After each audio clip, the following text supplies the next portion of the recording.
Good evening. Welcome to the first quarter meeting of the Police Advisory Review Committee.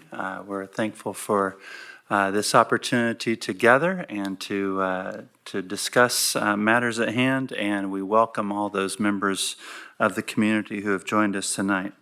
As we begin, I'm going to ask Ms. Leticia Flores if she would read us the mission, vision, and rules of decorum.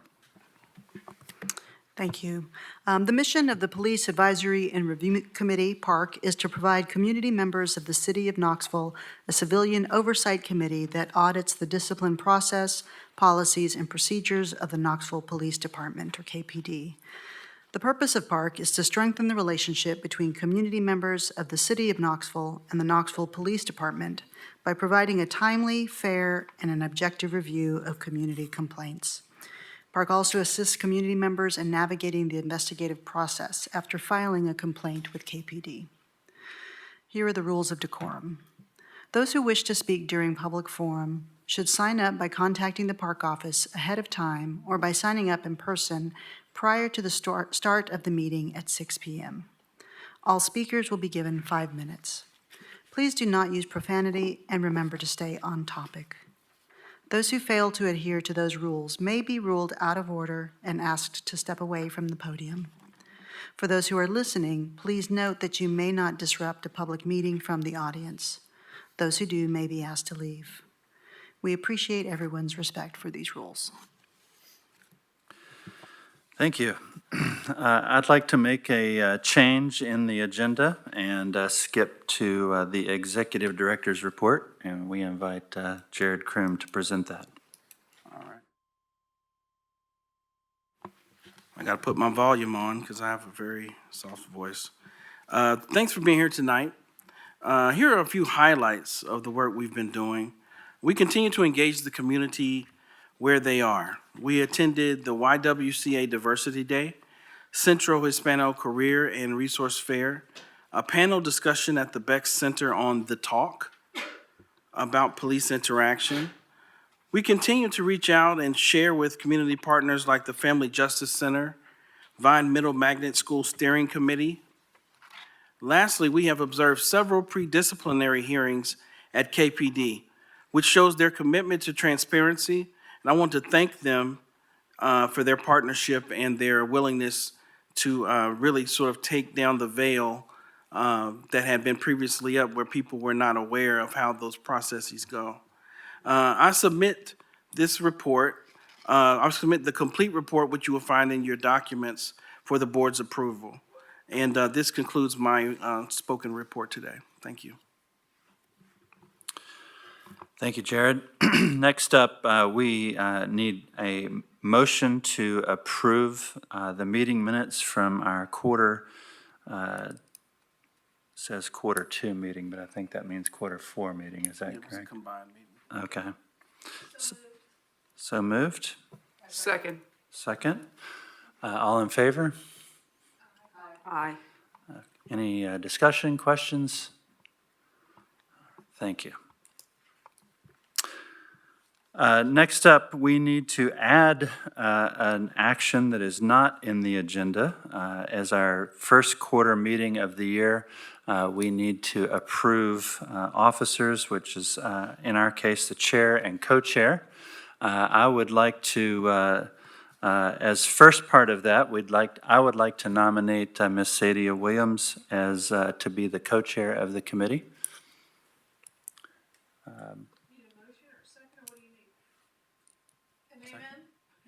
That's a good question. All of the above, I think we've had a nomination, so probably for a second. Second, okay, second. All in favor? Any opposed? All right. Any questions, discussion? And the second office would be that of chair, and as such, I will relinquish the chair for this discussion and await a nomination. I'm not 100%. I'll defer to Ron. Am I able to? No. Okay. There you go. All right, we have a nomination and a second. I guess I've relinquished the chair. Is that, would be the co-chair, okay. Okay. You have to do this part then. All right, so there's been a motion, there's been a motion and a second on the floor for Mr. Jonathan Haskell, is that correct? Yes. All right, so with the sign of aye, please. Aye. Those in opposition, you have the same discourse.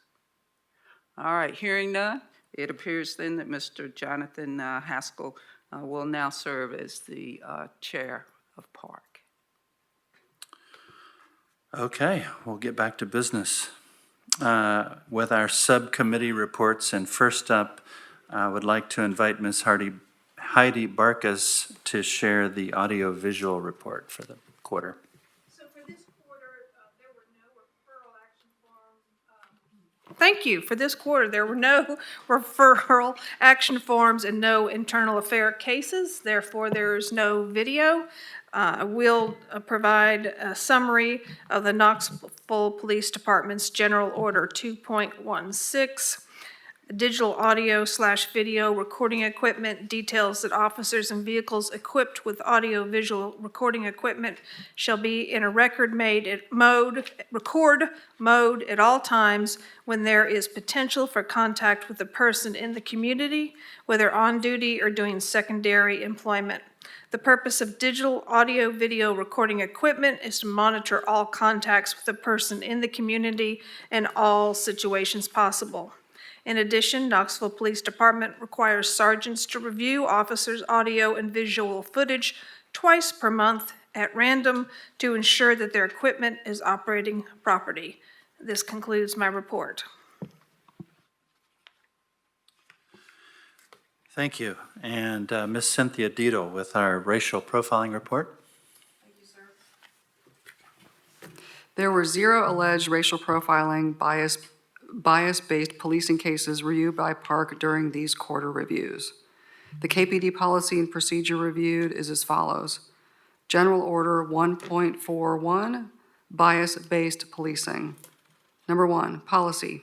It is the policy of the Knoxville Police Department that we are committed to preserving the peace and maintaining order in the city of Knoxville by practicing bias-free policing and respecting the rights and dignity of all citizens. Number 2, definition.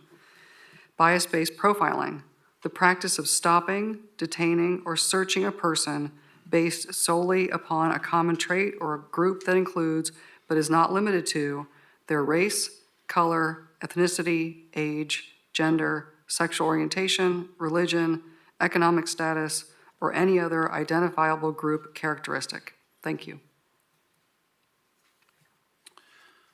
Thank you.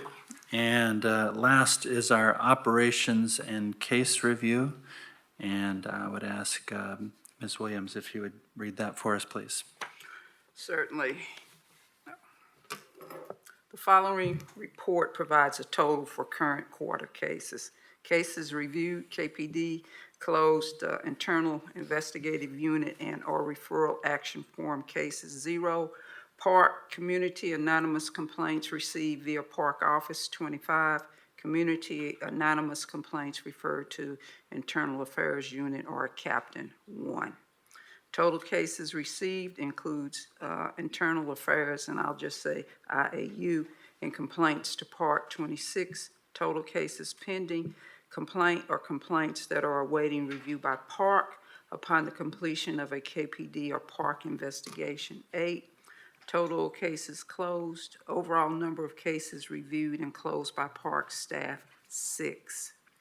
Resolution of community complaint cases, Park staff 6, KPD 0, mediation, Park staff and KPD 0, referrals to appropriate agencies 8. Park year-to-year comparison operations report 1/1/23 through 12/31/23, and then of course the preceding year would be 1/1/24 through 12/31/24. Total cases brought to Park from 9/22/98 to present 2,803. That was last year, and current year 2008-29. Total cases closed from Parc 9/22/98 to present 2007-24, current 2007-30. Cases resolved by Parc Office 43 last year. This year, it appears to be the same. Resolved by mediation between Parc Office and KPD, 1 last year, 0 to date. Resolved by KPD, 8 last year, 0 to date. Referrals to appropriate agencies, 12 last year, 8 to date. Total cases pending, 19 last year, 18 to date. Parc cases reviewed to IAU or captain for the year, last year, 8, current year, 1. IAU cases reviewed by Parc staff and committee, internal affairs, last year, 30, current year, 0. Referral action forms, 0, which is the same number for current year. Thank you. That concludes our subcommittee reports. Any questions or discussion from the committee? Okay. Next up is our case matters addressed by the committee, and as has already been noted, there were no cases reviewed by the committee this quarter. Anything else we need to? I will chime in a little bit about that.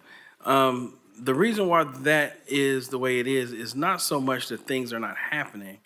It's just that there's a bureaucratic process that we must follow. And sometimes that process is slow. And we're all bound to do things in a specific way. And processes can oftentimes be, it will feel, I should say, like a hindrance. But in the reality is these processes are set up so that everyone gets the most fair and equitable opportunity to represent their complaints, to represent the information put forward. So although it may seem slow, the wheels of justice are grinding, I promise. And cases are breaking loose. We've gotten a plethora of cases that have come through the portal, as well as supporting documentation as well. So, the next quarterly meeting will be much more robust. But I don't want it to give out the impression that there is any kind of slowdown by KPD or any kind of malfeasance of them and the process. It's just some things are outside of their ability to control, and we're working together diligently to make sure that we streamline these processes as best we can, but we are bound by the law. So that's where we are. Thank you for that explanation. Any questions, discussion from the committee? All right. Any other committee business needs to be discussed? All right. If not, we will move on to our speaker. We have a speaker tonight from the police department, and followed by Ms. Genoa Clark with Choice Health Network.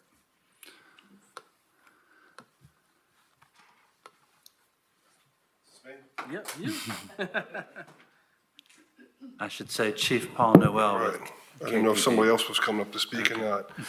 So I was talking with Director Kroom and kind of felt a little odd not talking about the processes that we use when we have an officer-involved shooting or an in-custody death. So in light of the recent officer-involved shooting, I'd love to, refresh everyone's memory on the processes that exist. I cannot talk about any specific cases, because those cases are under investigation, but I'll be happy to go through the process and answer any questions you all have about that process. So when an officer-involved shooting occurs, a couple of things happen pretty quickly. We have KPD leadership responds. We have the Office of Professional Standards team respond. And we also call TBI, the Tennessee Bureau of Investigation, and they are the entity that is responsible for conducting the criminal investigation on an officer-involved shooting. So you have two parallel investigations that go on. You have a criminal investigation that's conducted by the Tennessee Bureau of Investigations, and you have an administrative investigation conducted by the Office of Professional Standards. So TBI comes out to the scene with us, and they process it just like they would a crime scene. right? They do the same things that any investigative entity would do. And the Office of Professional Standards, they shadow TBI. So while we don't really start our administrative investigation until TBI is concluded their criminal investigation, we're shadowing them and looking at the same evidence that they collect. So when TBI completes their investigation, we're already caught up on everything that's going on. So that's what happens on the scene. TBI is conducting their investigation. We're shadowing the TBI investigators.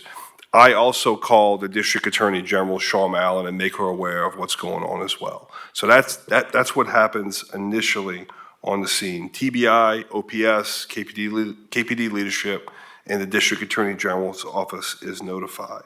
So as TBI is conducting their investigation, they are at some point sending information over to the District Attorney General's office.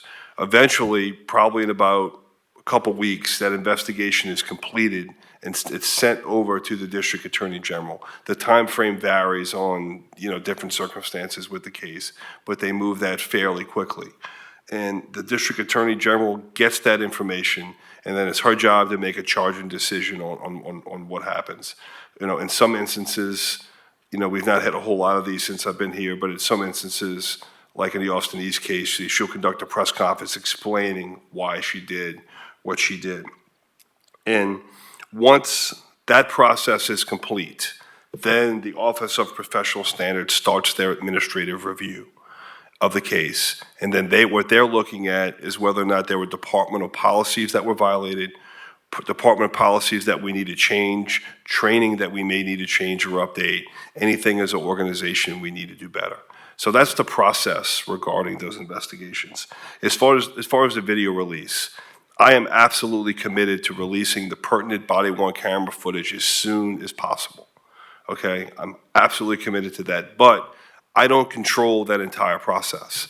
We are one of 3 agencies who are involved in this process: TBI, the District Attorney General, and KPD, right? So while the video is our video, it is on a KPD server, it is actually evidence in a TBI investigation, right? So as TBI is conducting that investigation, it is their evidence. So I can't release that video until TBI says it's okay, which they've been a great partner with, and the District Attorney General says that it's okay to release that video. So we all need to be on the same page before that video is put out. That process has moved fairly quickly.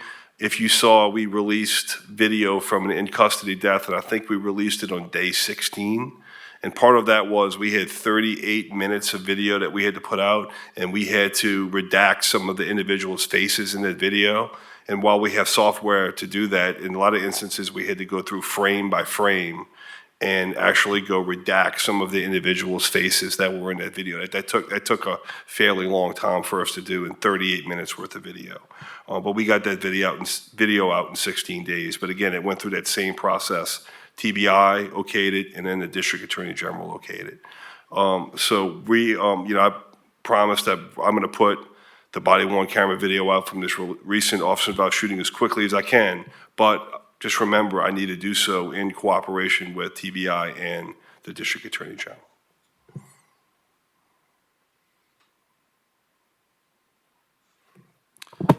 Thank you, sir. Any questions, comments from the committee? Okay. Next, we would invite Ms. Genoa Clark.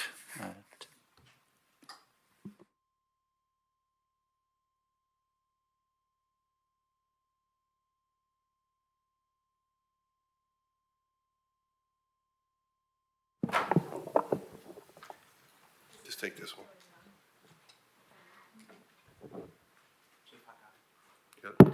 Take this one. I'll take that one. I tried.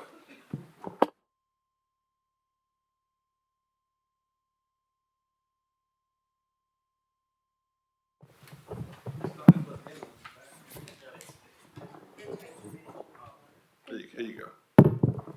I'm sorry to make you do this. It wasn't mine. Not really my goal. Most useful thing I'll do today. Okay, appreciate y'all. Well, I did have some slides, but I don't have them right now, and I'm hoping we can still have kind of a casual conversation. I'm Genoa. I work at Choice Health Network, so we have a harm reduction program as part of our offerings for people who use drugs in our community, and we give out lots of supplies, including lots of overdose prevention supplies. Really just wanted to take a few minutes to talk about a little bit more about what we do and why I think it's important. I know when folks hear needle exchange, they have kind of a gut reaction, and then sometimes it seems kind of mysterious. So I really just wanted to come talk about what's harm reduction, what does it look like, and how can we be a good community partner. So first, does everybody know about what harm reduction is? I know this is recorded, but just so I can talk to y'all like actual people in the room with me right now. When we talk about harm reduction, it's a philosophy made by folks who use drugs. It's for folks who use drugs.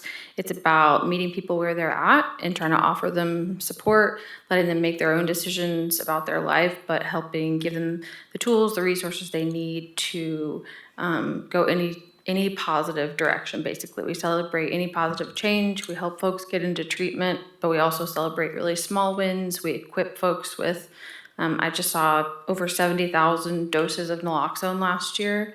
That's what our team gave out. So we're really trying to get out the things that people need. And it's also about just providing really practical tools for people. We know that we don't have control over folks' behavior. We're not enabling people. We also can't make folks stop. We're trying to create a space for them to talk about their substance use, talk about what they need, be able to be honest, and offer some really, like I said, just practical tools. We have fentanyl and xylazine testing strips. We really want the clients we serve to have more information about what they're using. We know when folks know what they're using, the rates of overdose go down. Like I said, we give out tons and tons of overdose prevention supplies. And the idea behind needle exchange specifically is just that we're lowering transmission of HIV, Hep C, other infections in our community. So that's the big goal, and we also offer testing. We link folks to care. We're housed within a larger HIV service organization. So our team is always out there trying to figure out what people need, how we can get it to them in a way that doesn't make them feel judged and stigmatized, and to try and be open about what we do so it doesn't sound intimidating or scary when folks hear about us. But I also am just open to answering any questions. I know that we have a lot of Narcan and naloxone. We have different kinds we give out in the community. So people may have seen that before. If y'all have any questions or thoughts generally on anything that has to do with drugs, dare I say it? Where's the good stuff at? No, I'm just kidding.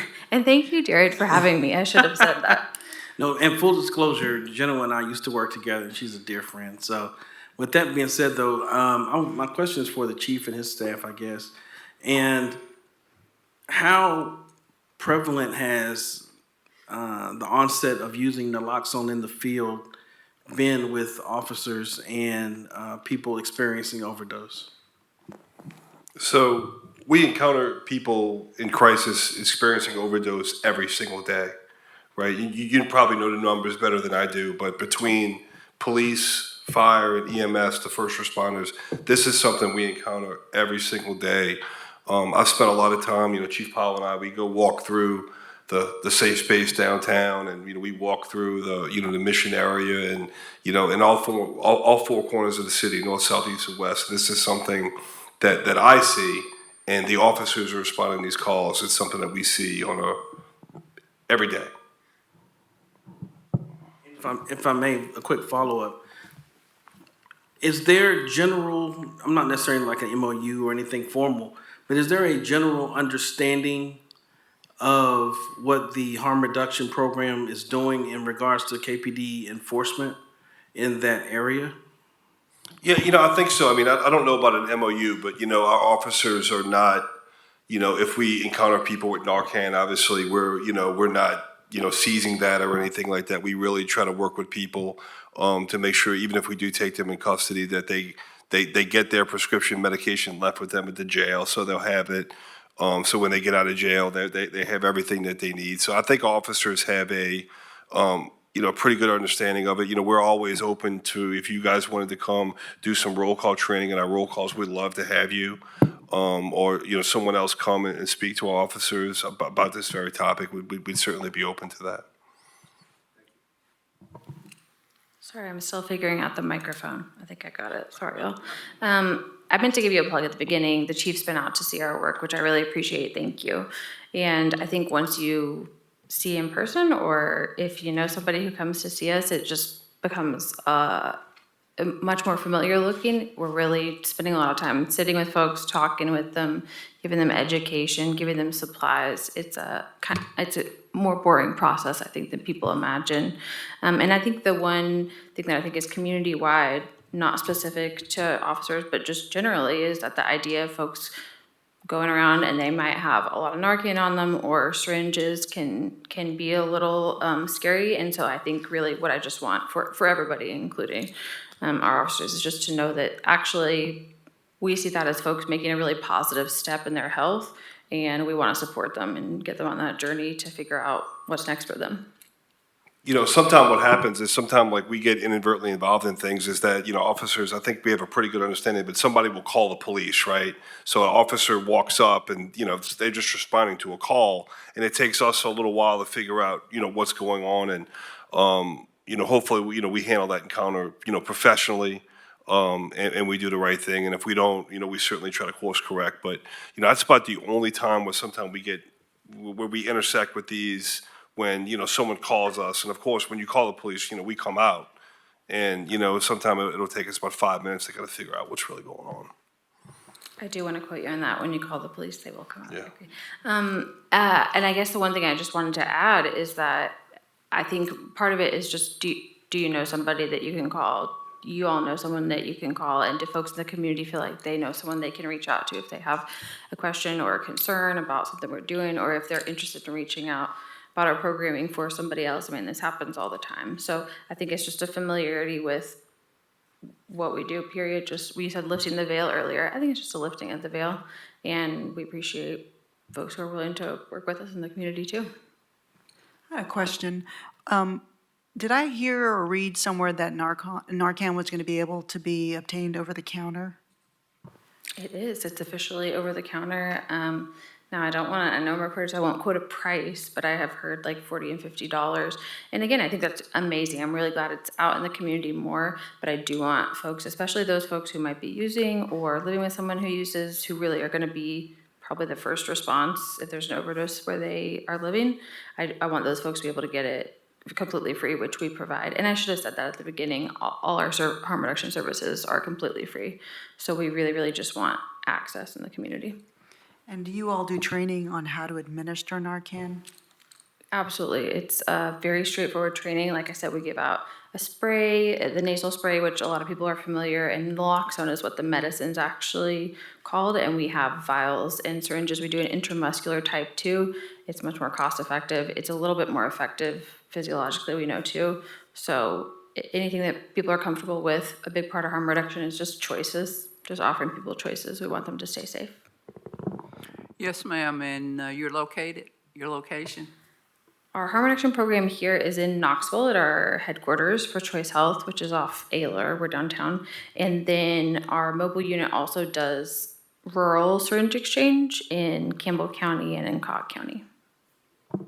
And you all may want to consider taking a tour. I don't want to, offer up, but, when I went, it was, I got an education. I really did. And I've been in this business for a long time, but it's, one thing to read about this stuff and see it on the street, but to see it in person, what the team is actually doing there really is eye-opening. I certainly think it would be a worthwhile time for you all to go do that. Thank you. We appreciate that, really, and we really do welcome visitors. Like I said, a huge thing is just, do you know your neighbors? Do you know your community members? Do you know what resources are out there? We're there, and we're always happy to host.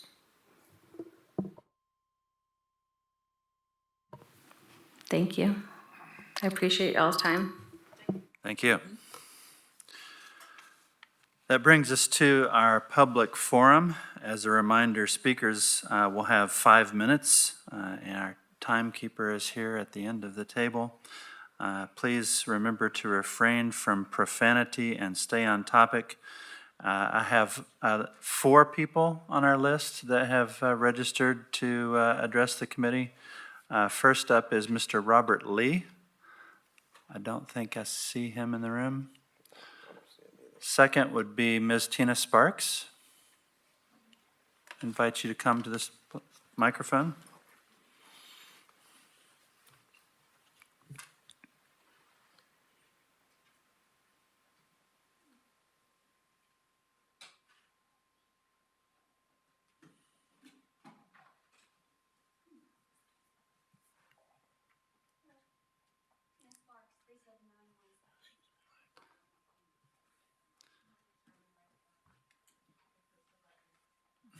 Tina Sparks, There you go. 37917. Thank you. Okay.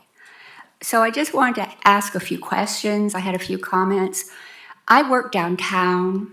I work at the Knox County Public Library. And we have a lot of folk that come in, not to check out books, maybe to use the computers, to get out of the rain, to go to the bathroom, and the like. Now, they can check out books, of course, if they have proof of residency. That's not the thing.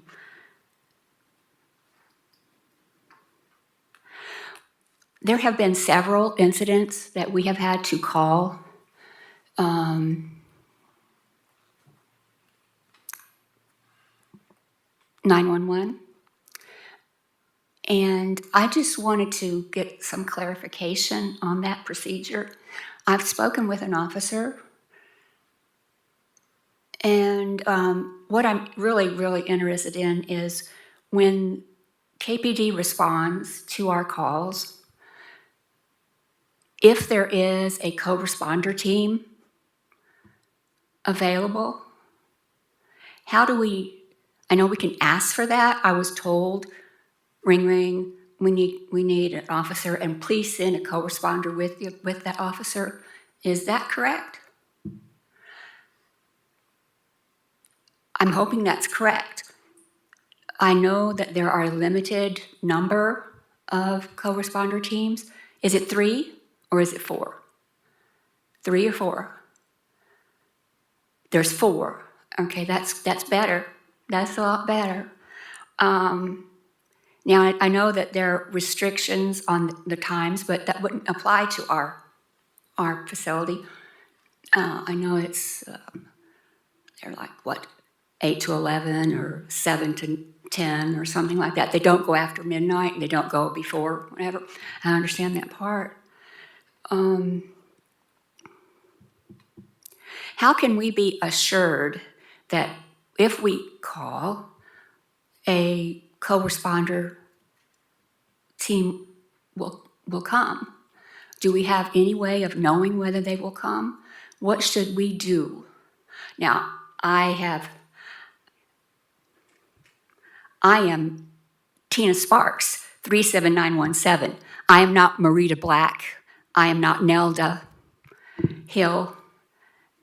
I work in the children's room, so I have nobody.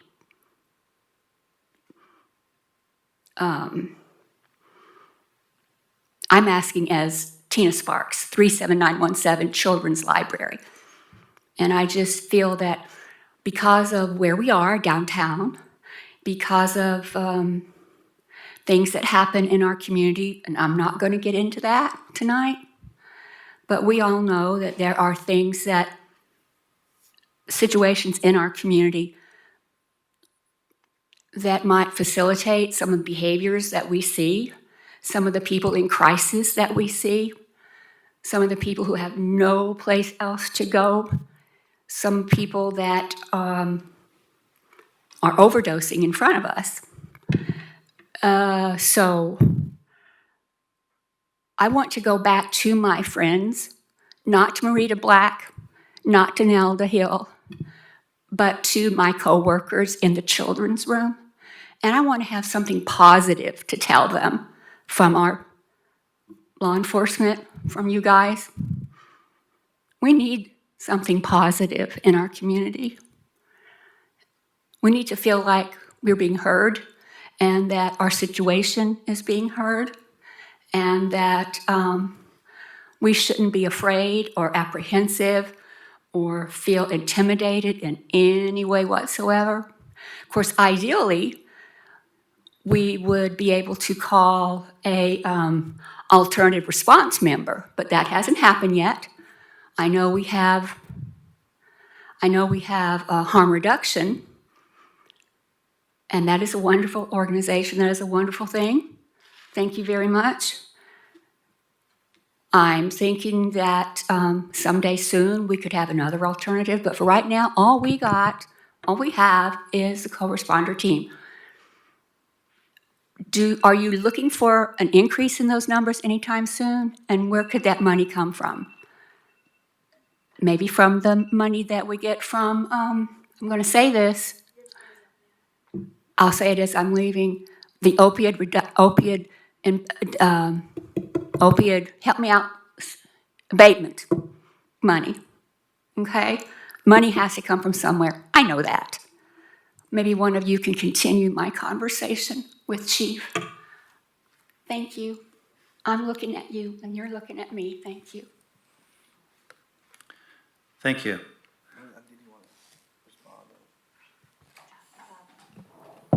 Sure, I mean, we need more, right? So it's simple, we need, when, we have, a couple of employees, Helen Ross McNabb has a couple of employees, but, each human can only work, they work about 40 hours a week. When you expand it out over 7 days a week, we have, about 1 to 2 teams working at any given time.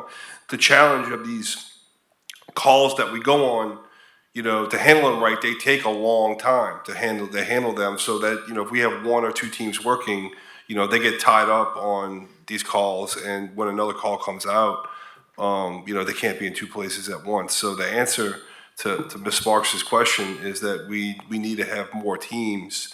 I would like to have 12. That would give me about 3 working at any given time. And that's the way it works with days off, weekends, training, holidays, and everything else. 12 gets me about 3 working at any given time. So when you only have a couple teams, it doesn't give you much. But it's not just on the police department. We need it's a police department, an officer, and a clinician.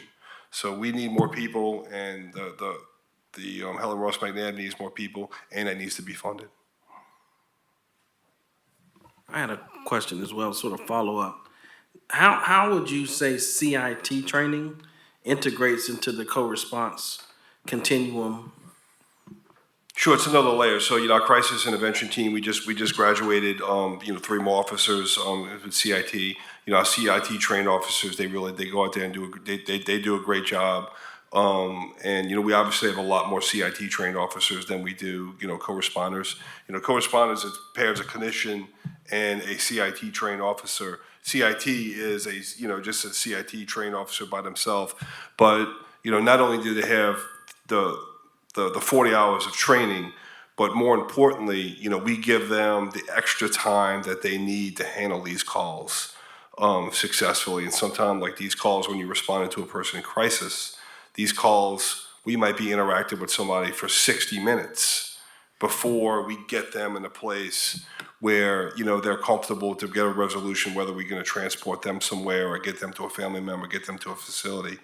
That all those things take a lot of time, which is very, very staffing intensive for us. But it's just, to answer your question, it's another layer. And just because I'm the director, I can be a bully a little bit. I had another question. How does the new Take Me Home program also kind of, not parallel, but sort of give some strength to these types of things that Ms. Sure. Parks and other people have shared concerns about? Phyllis, I hate to put you on the spot, but do you want to come chime in about Take Me Home for a couple minutes? Sorry. That's not my fault. It's his fault. What can I answer for you, sir? Well, I guess Take Me Home is a relatively new program. Yes, sir. CIT is still kind of relatively new, and of course, co-response is new. So I think a lot of the community are not really sure where the lines are drawn and what the duties are for each respective program and how they either do or do not enter work. And do they help each other, or are they separate completely entities? Or can you just kind of explain, I guess, take me home in regards to the continuum of care of those who are experiencing mental health difficulties? I can do the best, or at least I can try. So the Take Me Home program, we kicked it off in November, and it is a free registration for anybody that has loved ones that have Alzheimer, dementia, autism, any type of cognitive disabilities. And what their loved one does is put their emergency information into a database. And at that point in time, if they happen to wander, they can contact the police department, tell them they're a part of this program. And at that point in time, we'll be able to get officers to start going to different locations that we know that they frequent and hopefully be able to bring them home more quickly. We also have scent kits where you would take the scent of your loved one and you'll put it in a special place. So if they do wander, then we'll have canine dogs that can come get that scent immediately and try and go out and find them. We also have bands that go with it that officers are aware of what those bands stand for, that when they see that, they know they're a part of the Take Me Home program. As far as the mental health and things of that nature, I'm not the best to speak on that. The Take Me Home program is one in itself, and I will turn that back over to Chief. I'm going to brag on Phyllis for a second. So in addition to being one of our OPS investigators, Phyllis is like a real superhero. I mean, she really is. I've seen her do so many acts of compassion, and it just will completely blow you away. And what she's doing with this Take Me Home program, which is really kind of separate from CIT, but it's serving another population that is in great need. And also, like a lot of us, I've been a cop 28 years now. I don't know a lot about this. I've learned more from interacting with Phyllis over the last 6 months with Take Me Home that I've learned about this in my entire 28 years in law enforcement. And the work that she's doing in addition to her day job is, well, we'll just blow you away. Phyllis, thank you so much. You're awesome. Thank you, sir. Thank you.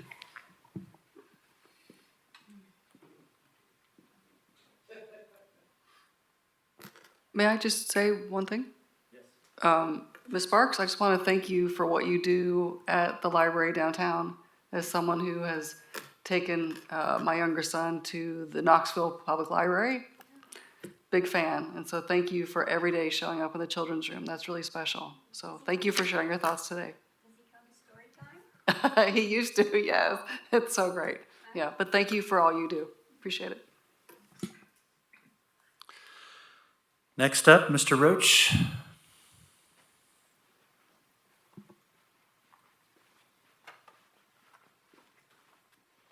Rick Roach, 37917. You all were discussing stuff, and it pretty much goes along with the questions I was going to ask. CIT and potentially alternative response, along with co-responder. This thing is bugging me. Okay, I'll stand back.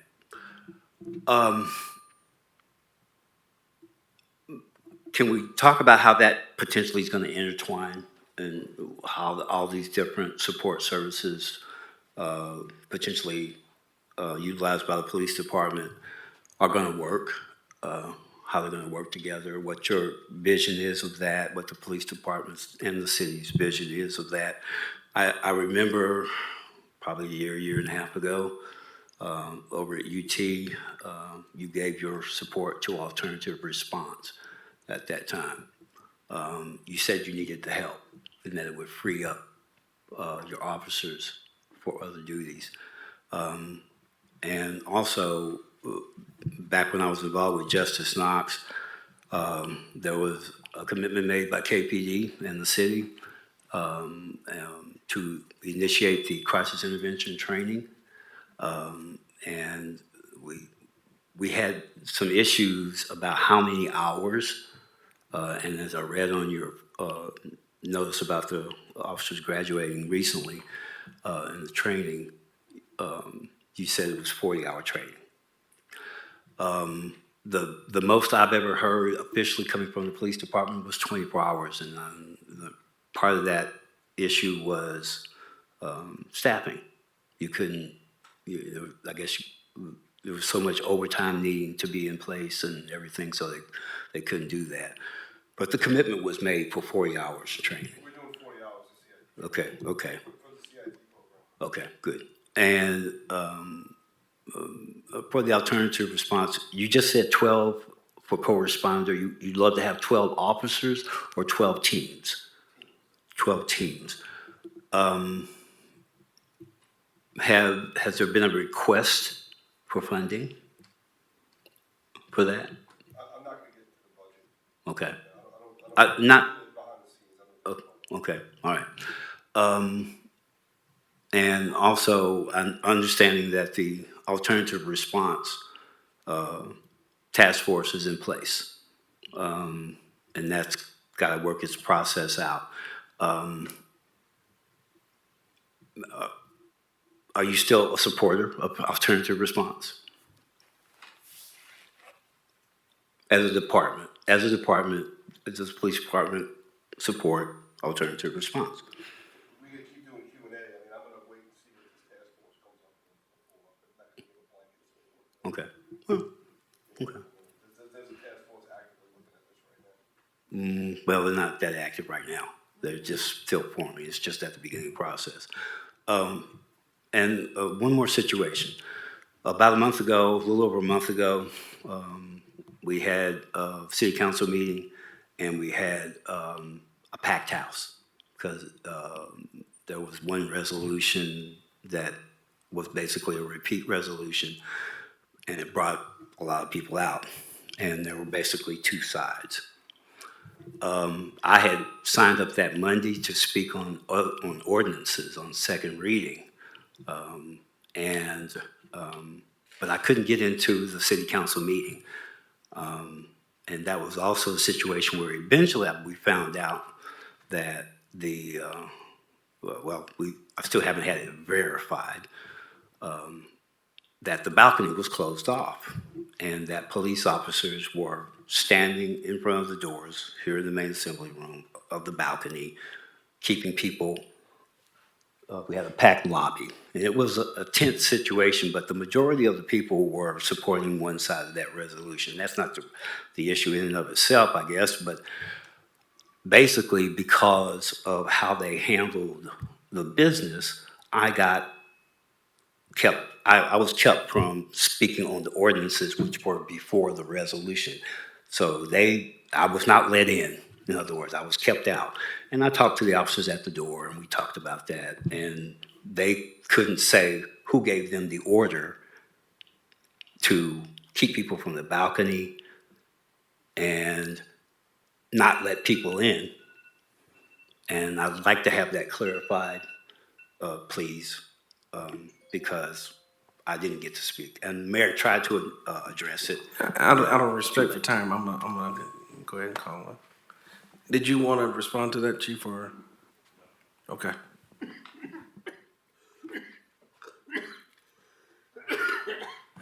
Finally, Michael Goins.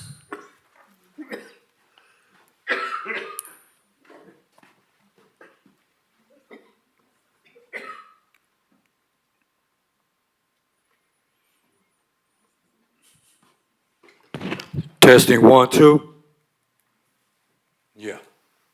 Yeah, I'm here on some different matters, kind of concerning city council meeting too. But first of all, I'd like to give some honor to my ancestor, Maurice Mays. Go look it up if y'all don't know who it is. You probably know who Emmett Till is. That's another one of my ancestors. But I want to get to the point. I came into the city council meeting on April 2nd. You don't have to have these to go to the city council meeting.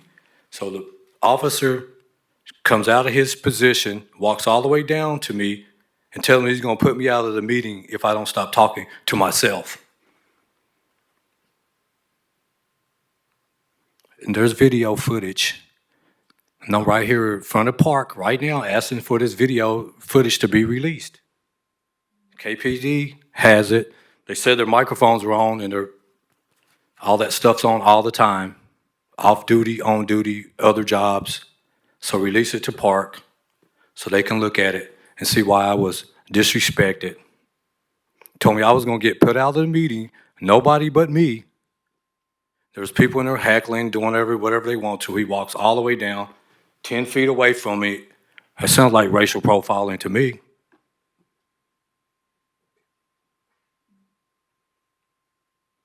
This is not a Q&A. I am just, I'm gonna answer today. I already put in a complaint.